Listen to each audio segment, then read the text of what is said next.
Dia jawab jawapan sama juga. Tuan-tuan, ada dekat berpuluh orang dia tanya soalan, dia jawab jawapan satu perkataan amalan. Lepas tu orang semua ni datang pada imam, kenapa kami ni tanya macam-macam? Macam soalan berbeza-beza, jawapan kau tetap sama. Apa jawapannya? Istighfar. Istighfar. Istighfar. Dia semua satu je, istighfar. Kenapa perlu istighfar? Imam Hasan Basri memetik dalam surah Nuh. Dalam surah Nuh, ketika mana umat Nabi Nuh hina Nabi Nuh, kan kita tahu dakwah Nabi Nuh 950 tahun. Kan pagi petang malam tuan-tuan dakwah dia tak berhenti. Ketika dihina, saya tuan-tuan, kita kalau berdakwah Nabi tengok Allah, dakwah Nabi Nuh tuan-tuan dilempar dengan najis. Tapi kita pasal salah, dihina, ditumpah macam-macam tuan, tapi tetap sabar. Allah Akbar. Kami berceramah, dia bukan dilempar, dihidangkan dengan makanan tuan. Kerana Maulidur Rasul, ma'al hijrah, Allah Akbar. Dan sebelum Ramadan, hari-hari makan semua, Allah, saya kata. Inilah dugaan penceramah dulu dan sekarang tak sama.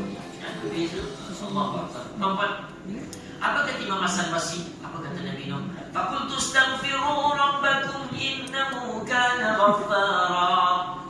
Nabi Nuh tetap berkata, walaupun umatnya hina Allah, hina Nabi Nuh, aku berkata pada mereka, istaghfir.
Ambil video dia. Ambil.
ya.